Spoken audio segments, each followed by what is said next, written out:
Cerdeña es una isla que emergió del mar en tiempos remotos, cuando aún no existía la vida en el planeta.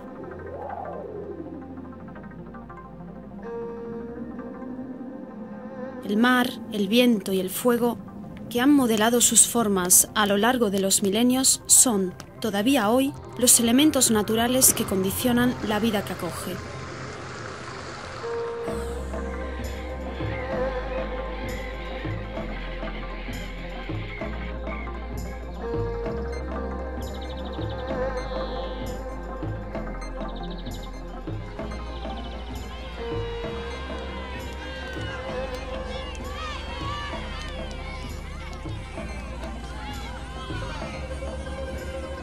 Cada pueblo tiene su historia y custodia sus propias tradiciones.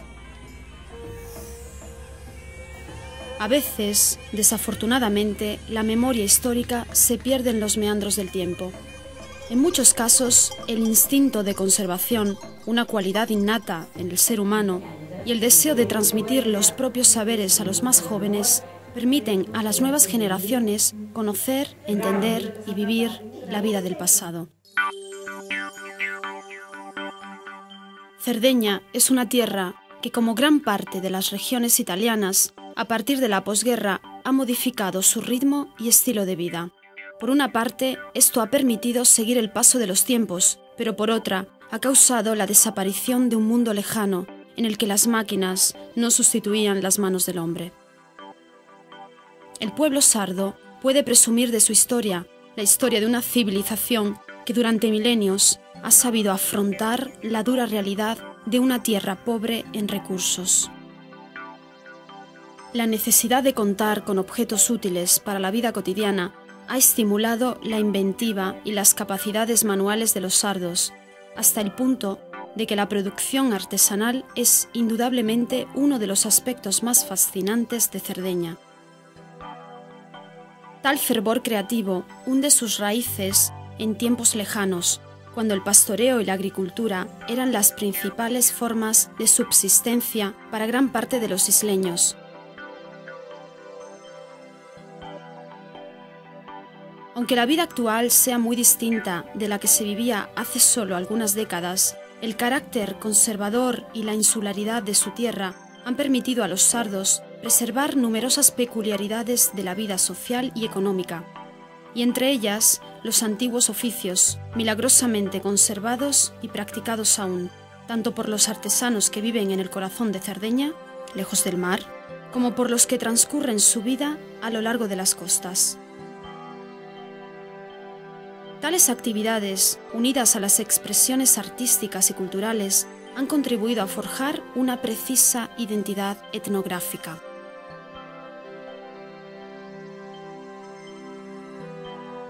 En este documental descubriremos, sobre todo, cómo se perpetúan las antiguas tradiciones artesanas en la Cerdeña costera, donde la necesidad de poseer utensilios y herramientas para el trabajo ha estimulado el ingenio y la creatividad, y ha revelado las raras virtudes de los artesanos sardos, el valor y la dote del pueblo de la costa.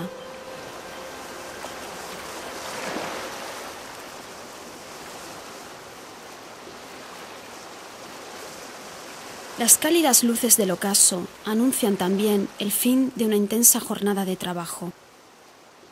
El sol va a esconderse tras el horizonte y ofrece la atmósfera justa para un necesario descanso.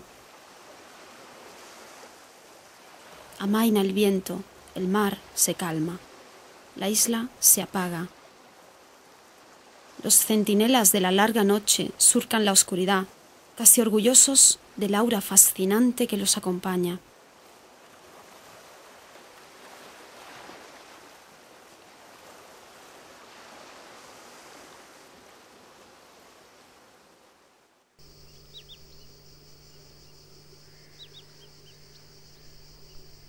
El nuevo día trae consigo el entusiasmo de la vida que se renueva y el deseo de crear, de producir, de inventar.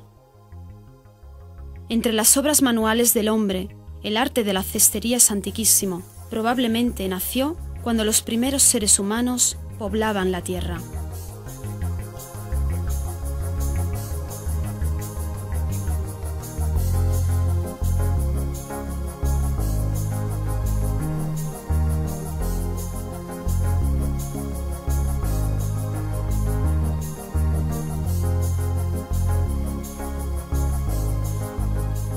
El planear silencioso de esta majestuosa ave deja intuir lo que nos encontramos en la costa montañosa que lleva de Alguero a Bossa.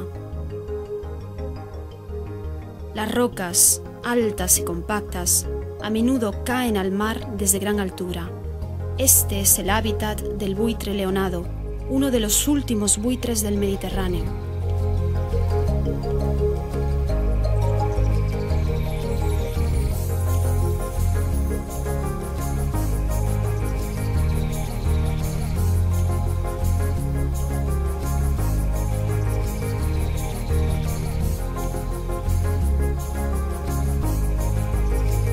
Un amplio valle interrumpe el perfil montañoso del área, un valle por el que fluye el río Temo, el único navegable de toda la isla.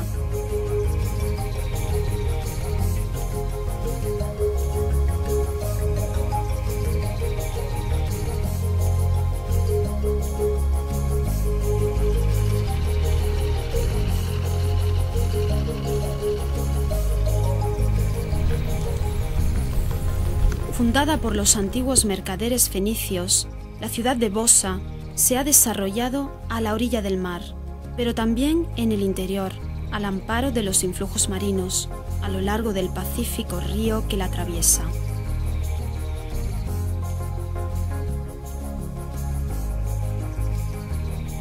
El agua, desde siempre, es para los habitantes de Bossa sinónimo de vida. Precisamente del agua y de las actividades humanas relacionadas con ella nacieron tradiciones artesanales que sobreviven desde hace centenares de años. Entre ellas está el bordado a filet. No está claro cuál es su origen.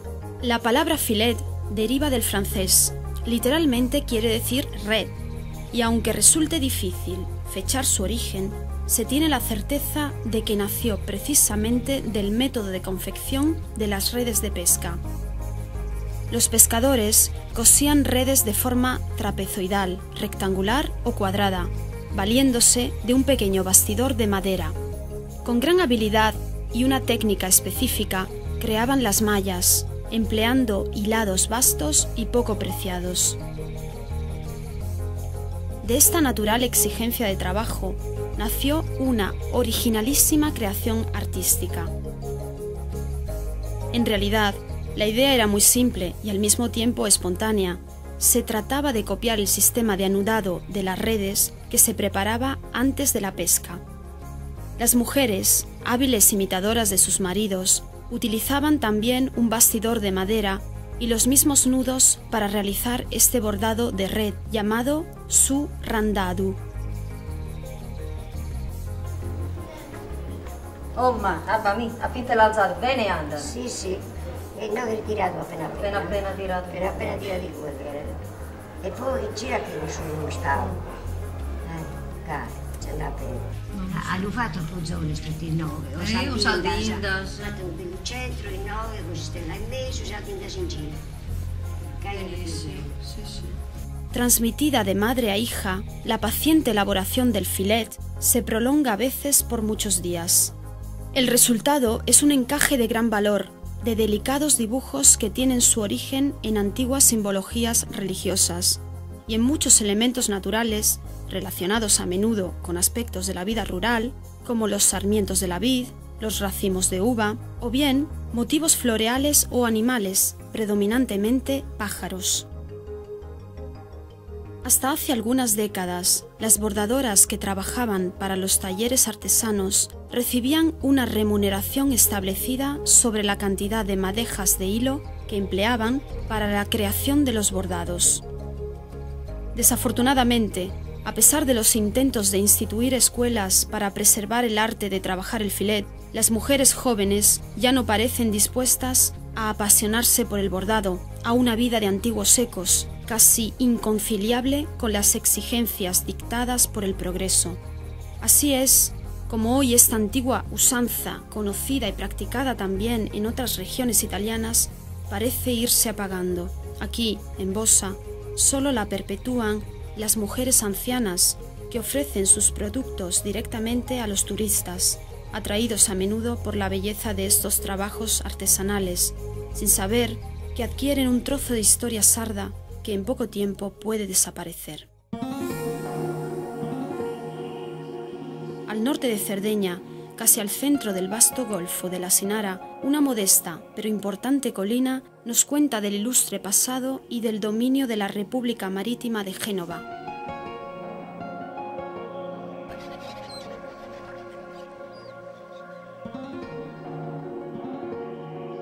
Fueron los Doria, una potente familia genovesa, quienes fundaron alrededor del año 1100 la fortaleza que domina todavía hoy la cumbre de la colina.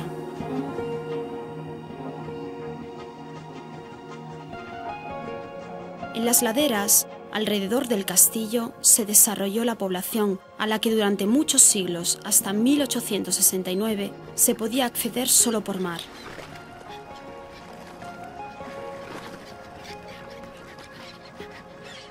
Desde hace unos 250 años, la bulliciosa población, enrocada en la colina y asomada al mar, lleva el nombre de la isla que lo acoge, Castelsardo.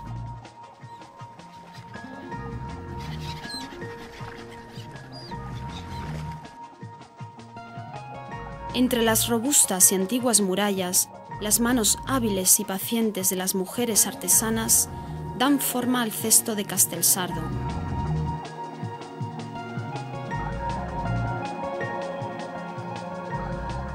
En este caserío medieval, el arte de la cestería hunde sus raíces en tiempos lejanos, cuando la materia prima, la palma enana, abundaba en los alrededores y por las costas rocosas de la Cerdeña septentrional.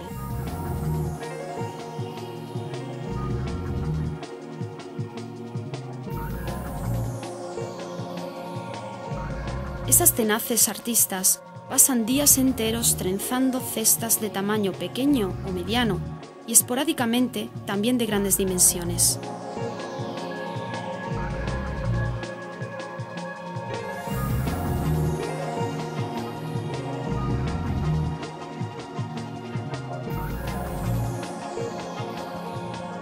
Entre los visitantes de Castelsardo es costumbre curiosear por sus callejuelas y llevarse, a veces a puntos lejanísimos del planeta, cestas de características únicas, por los motivos que lucen y por los materiales con los que han sido creadas. A la palma enana, antes de poder emplearla para crear el cesto, hay que secarla y darle mayor flexibilidad. Desde hace algunas décadas son muy pocas las cestas producidas con hojas de palma enana. La mayor parte se confecciona con rafia natural, importada de la lejana isla africana de Madagascar. Los finos, blandos y resistentes filamentos de rafia son un material idóneo porque son muy manejables y fáciles de trabajar. Tanto en las partes redondeadas como en las angulares ceden lo justo para garantizar robustez, uniformidad y larga duración en el tiempo.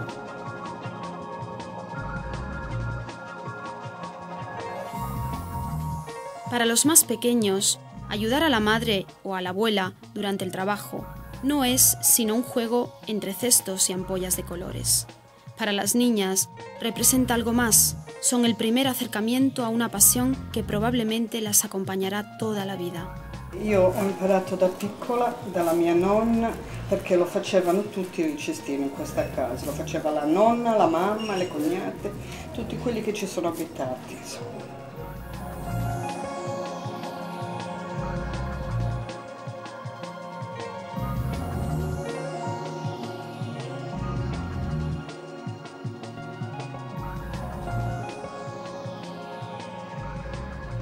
Il cestino di Castelsardo è un'arte antica che le donne hanno imparato sin da piccole, io ho imparato a 5 anni forse. E i cesti sono nati perché servivano in agricoltura per mettere la frutta, per mettere il pane, per mettere, anzi come corredo addirittura le donne quando si sposavano ne avevano una serie, grandi e piccoli, serviva appunto per mettere la farina e tutto quello che ci voleva per fare il pane. E i primi cesti si sono fatti con la palmanana è questa. È un arbusto mediterraneo che cresce qui spontanea. I contadini andavano in campagna e ne prendevano 5 o 6 germogli da un grande cespuglio, perché altrimenti la pianta moriva. Adesso è protetta e non se ne può prendere più di tanto. È protetta soprattutto perché i giovani, non sapendo come tirarla, prendevano la roncola e tagliavano tutto il cespuglio. E questo era male, perché poi la pianta non cresceva. La palmanana appunto è bella perché è molto robusta. Infatti i cesti fatti con la palmanana durano anche 100 anni. Io questo ce l'ho perché mio marito ha una campagna e la coltiva per me. Ecco, è solo un pochino, tanto per farne qualcuno. Adesso abbiamo cambiato materiali e usiamo la raffia, che è molto più morbida da adoperare. Ecco, è questa che sto lavorando io in questo momento. La raffia l'hanno introdotta i contadini per legare le viti. Viene dal Madagascar ed è molto bella da lavorare perché è sottile, quindi si presta bene a fare questo tipo di lavoro. Noi cerchiamo di proteggere la natura come possiamo. I sardi sono molto attaccati alla loro terra e quindi cerchiamo in tutti i modi di salvare queste belle piante che abbiamo. Esta mujer me ha impresionado particularmente, no solo por sus dotes artísticas, sino sobre todo por su aire dulce y sus maneras gentiles. Podríamos pensar que sonríe por nuestra presencia, pero en realidad se percibe que el rostro, relajado y lleno de ternura, es el reflejo de su gran pasión por este trabajo.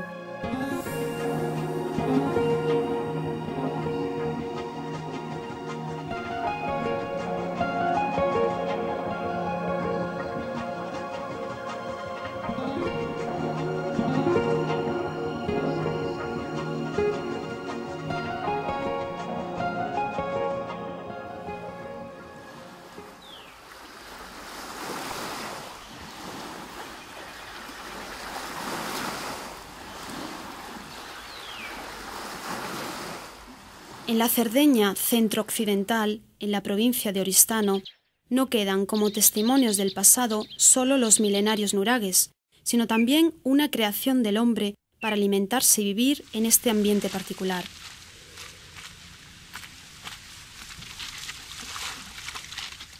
El territorio oristanés es conocido por la presencia de numerosas zonas húmedas llenas de vida.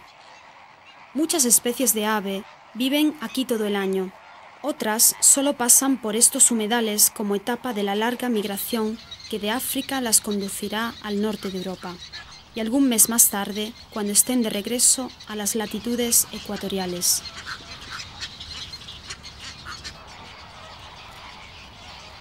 Desde siempre, este ambiente rico en avifauna ha sido una indispensable forma de subsistencia para la población local y ha desvelado otra cualidad de los sardos de la costa, su maestría para la pesca en aguas interiores. Sin embargo, moverse en las lagunas, a menudo en pocos centímetros de agua, no es muy sencillo, y seguramente era aún más complejo en el pasado, cuando no solo las lagunas, sino también las tierras colindantes eran cenagosas e impracticables, ricas en meandros, curvas y aberturas inesperadas entre los espesos cañaverales, adornados de juncos y espadañas.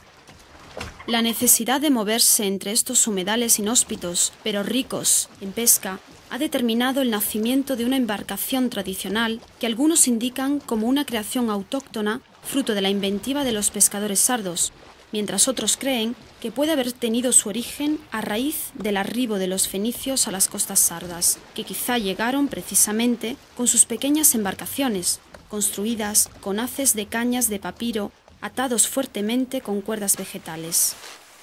En Baratili San Pietro, una pequeña población cercana a Oristano, Efisio Canu y su hijo Pietro son, junto a pocos más, los últimos depositarios de una tradición oral que, nacida por exigencias de vida, con el tiempo ha adquirido cada vez más el carácter de un fuerte orgullo personal que transmitir a los propios hijos. No seguir la tradición de los padres y los abuelos significaba agraviar a los antepasados y por tanto era motivo de orgullo aprender la profesión del padre o al menos seguir tradiciones ligadas a algunos aspectos de su vida. Pronto, Sr. Vaschi?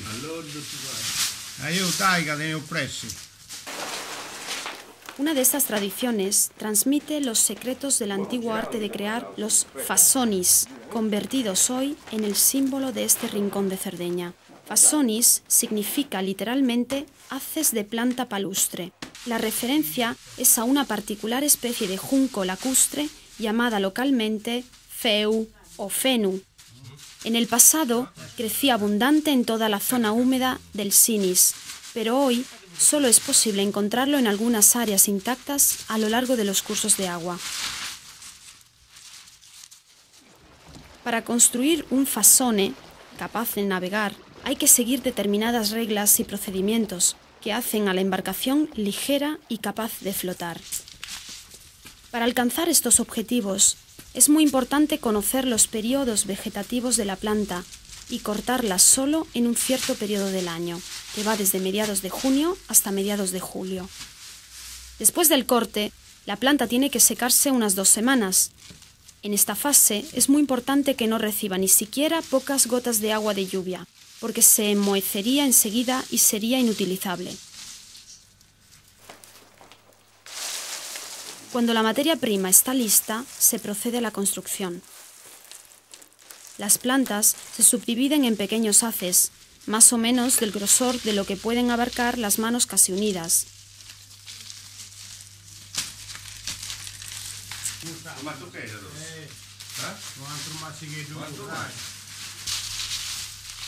Puestos uno al lado del otro, los haces más pequeños forman un casco de fondo plano, de alrededor de 1 metro de ancho.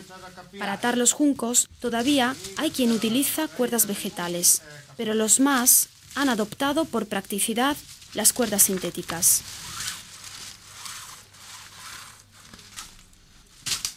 Los haces de unos 4 metros de largo determinan también la longitud máxima del fasone. La proa está ligeramente curvada hacia arriba para que el agua oponga menos resistencia durante la navegación, mientras que la popa es plana para dar estabilidad a la barca. La elaboración no es sencilla, ni tampoco rápida. Se necesitan varias jornadas para completarla.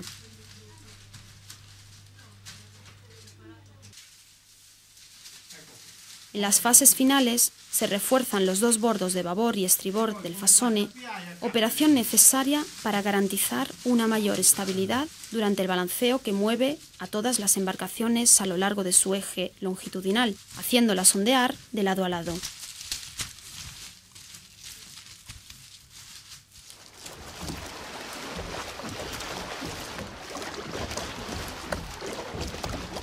Aunque los fasonis ya no sean utilizados para la pesca y la caza en la laguna, Pietro y su padre han ofrecido a nuestro equipo la posibilidad de rodar algunas secuencias que recuerdan el pasado.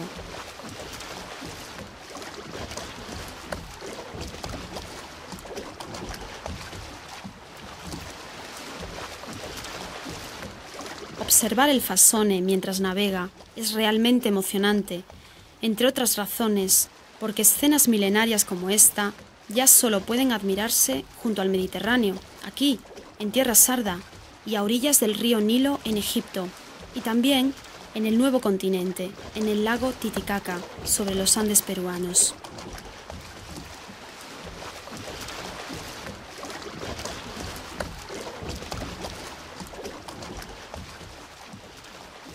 En la comarca de Oristano, estas hermosas y funcionales compañeras de vida conducían a los hombres a los lugares que, gracias a la experiencia o a las sugerencias de los pescadores ancianos, eran conocidos como los más ricos en pesca, allí donde echaban las redes.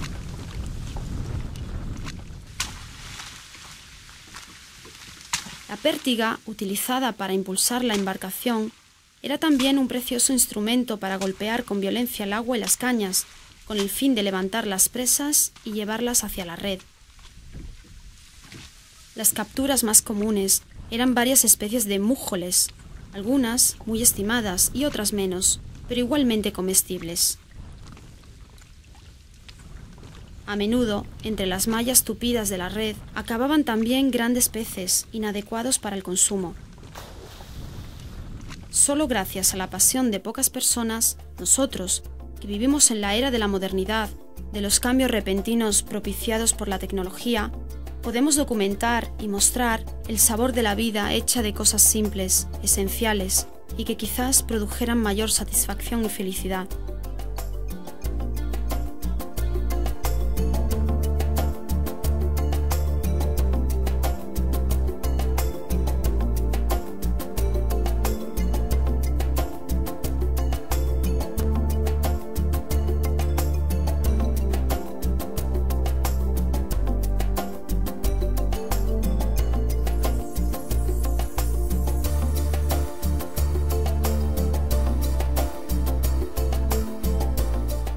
En el sur de Cerdeña, a lo largo de la costa occidental de la provincia de Cagliari, encontramos a Virgilio Meloni, el último fabricante de pipas.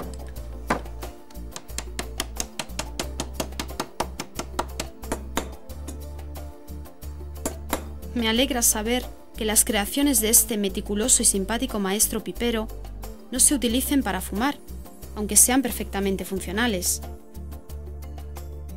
La completa manualidad con que las confecciona permite obtener piezas únicas, de gran calidad, muy codiciadas por los coleccionistas. La originalidad de estas pipas radica no solo en los métodos de elaboración transmitidos de generación en generación, sino sobre todo de los materiales utilizados, hallados en la naturaleza.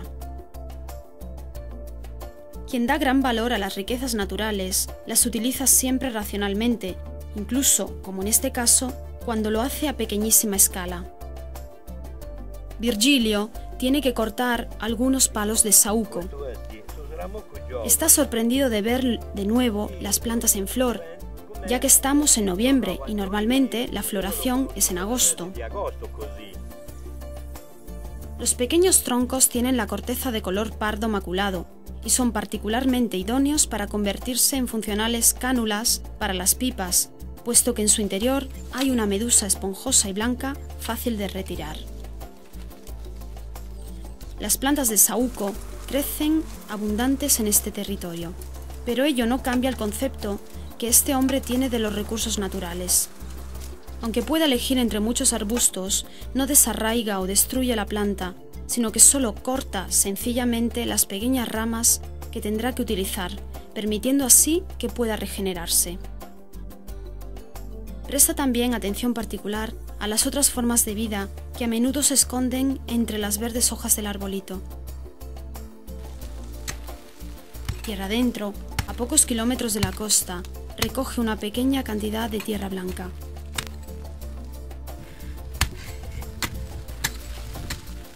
Esta modesta torca, libre de vegetación, esconde en el subsuelo una blanda y maleable masa terrosa. La tonalidad, la pureza y la fuerte cohesión hacen de esta tierra una materia particularmente adecuada para las exigencias del maestro pipero.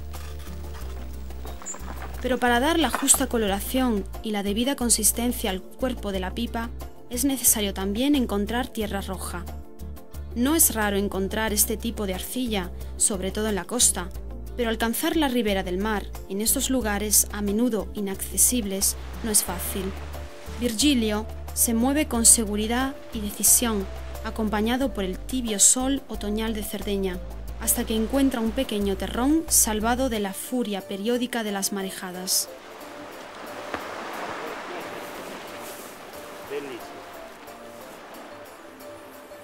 Extrae de él una pequeña cantidad y verifica su consistencia. La elección de la materia prima es determinante. En caso de que utilizara un tipo de tierra inadecuada, esta podría no amalgamarse homogéneamente durante la elaboración y provocar grietas que echarían a perder todo el trabajo.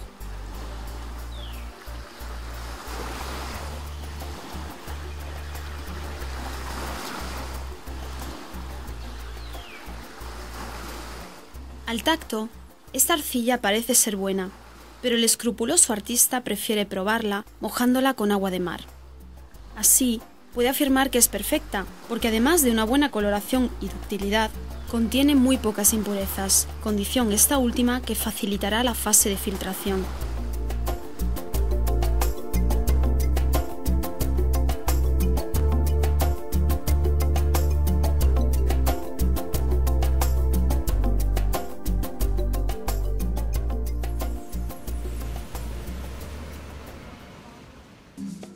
Los rígidos ramos del saúco, antes de ser vaciados, tienen que adquirir una forma curva.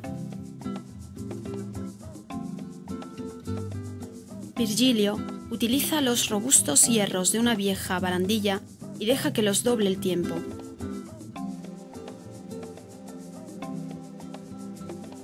En verano son suficientes unos 30 días, en invierno al menos 2 meses. Mettiamo un paio di litri d'acqua sul vaso. Cominciamo ad aggiungere la terra bianca,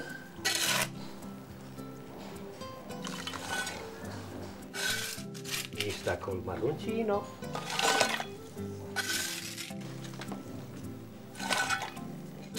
ancora bianca, marroncina, questa la rompiamo, una zolla grande.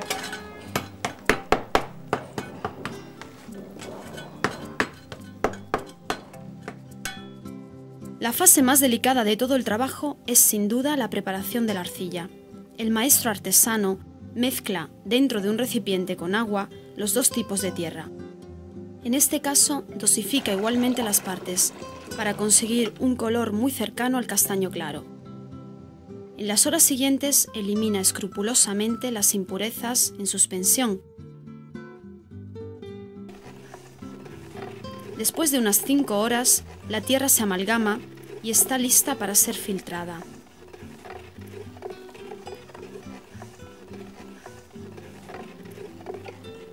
Sì, pronta. Se mi vuoi dare una mano col colino, Cinzia, facciamo la colatura.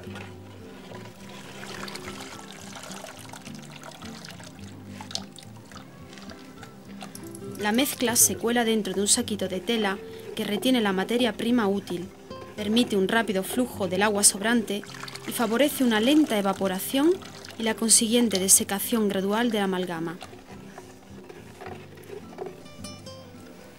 Ecco, facciamo l'ultimo colino, così l'abbiamo tolta tutta l'impurità dalla nostra terra per le pippe. La filtración permite retener y eliminar incluso impurezas minúsculas, condición esencial para impedir que las pipas se agrieten durante la fase de cocción, cuando son sometidas a temperaturas muy elevadas.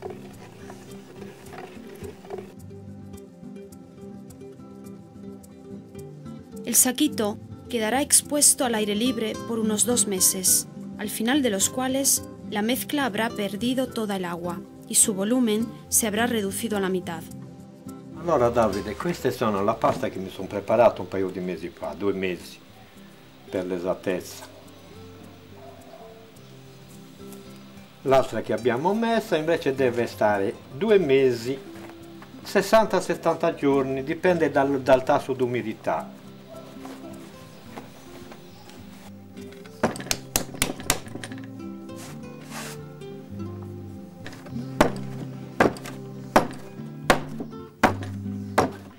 Sbatte così, a volte che non ci siano bolle,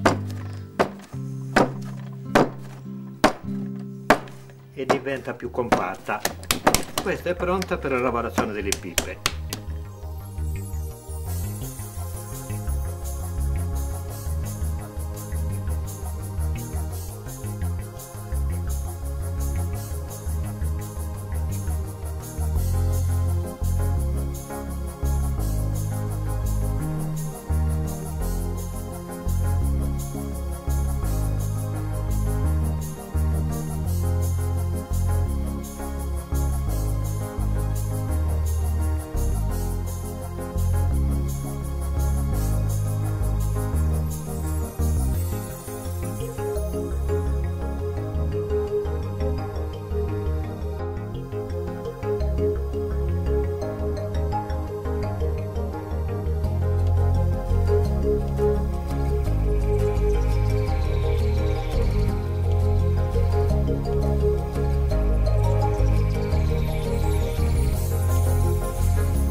parecer así todo muy sencillo, pero en realidad se trata de modelar, horadar, pulimentar y, no menos importante, taladrar la cazoleta para comunicarla con el orificio donde se alojará la cánula.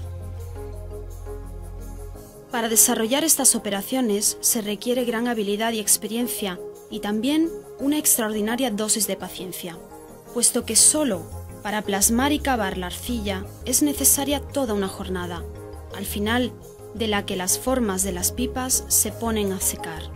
Pero antes de ello son esmeradamente decoradas, cada una de manera diferente y luego firmadas.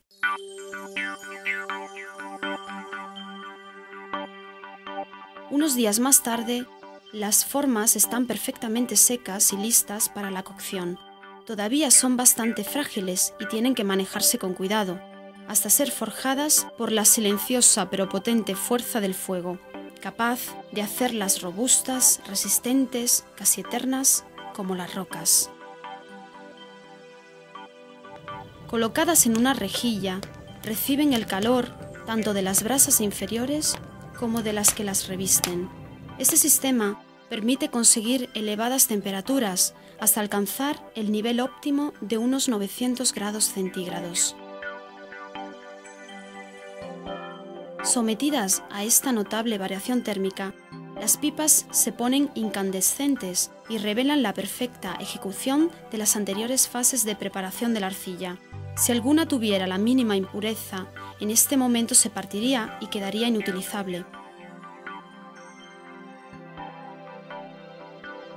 El fuego petrifica la arcilla, pero también deja restos que tienen que eliminarse.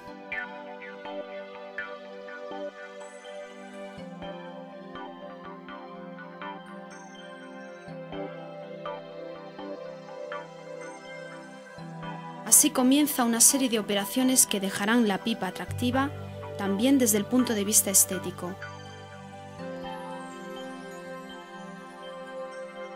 La superficie externa, revestida con cera de abejas, quedará brillante y agradable.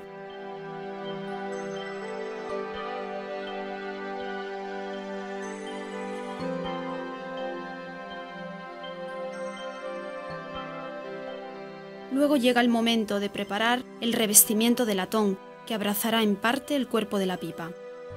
Esta característica, junto con el nombre del pueblo que conserva esta tradición, identifica el producto. Sapipa alutonara, literalmente la pipa de latón, llamada también sapipa teuladina, la pipa de teulada, representa mucho más que un simple objeto nacido de las hábiles manos del hombre y demuestra que el deseo de crear, planear y descubrir sono una apasionante componente della naturalezza umana. Non ce n'è una uguale, perché sono rigorosamente fatte a mano. Ci ricordiamo da quando abbiamo cercato i cannelli di Sambuco sulla campagna, poi a cercare la terra e la colatura e tutto quanto. Dopo tanto tempo, guardi come arriva la pipa lavorata, è una cosa come ai vecchi tempi. Tutto era rustico, tutto era così elementare. Mi dispiace che i giovani non abbiano più la pazienza che avevamo noi una volta. Purtroppo questa arte antica sta scomparendo. Io sono rimasto l'ultimo costruttore di pipe.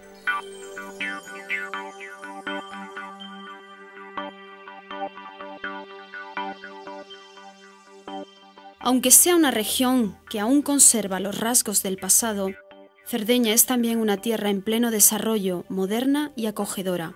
Los que no han conocido nunca Cerdeña y el pueblo sardo quedarán sorprendidos por el carácter especial de los isleños, por el fuerte apego a la familia y a su tierra circundada por el mar.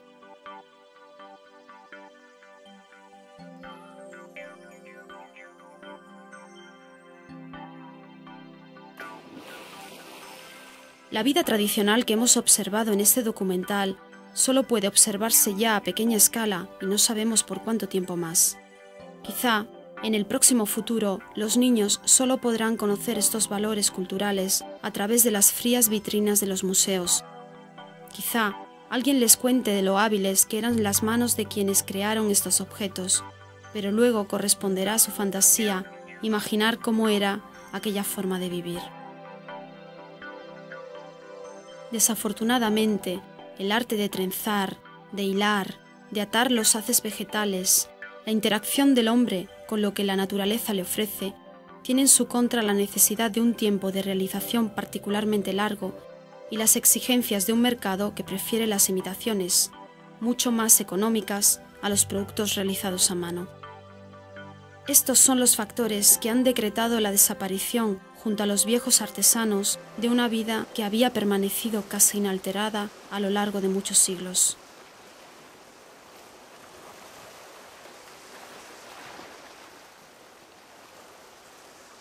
Son ya una rareza los jóvenes deseosos de perpetuar las antiguas costumbres, tanto artesanales como tradicionales o relacionadas con la música. Mauro es uno de los poquísimos jóvenes que han decidido perpetuar el uso de la musicalidad de la launedda, un instrumento de viento que se cuenta entre los más antiguos en la cultura sarda.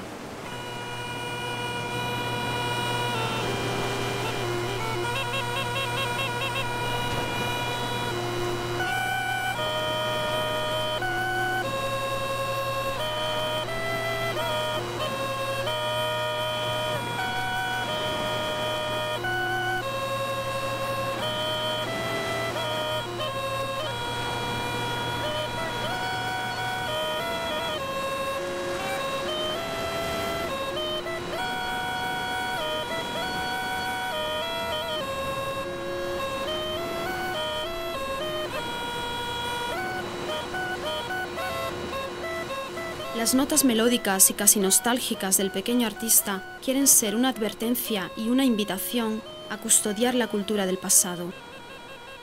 Los jóvenes tienen que mirar adelante en su vida, sin descuidar o ignorar la sabiduría de sus antepasados, que tanto hicieron por pasión o por necesidad, para que hoy nosotros pudiéramos conocer las alegrías y los sacrificios de su generación, permitiéndonos también apreciar el arte humilde pero digno de aprecio del pueblo de la costa.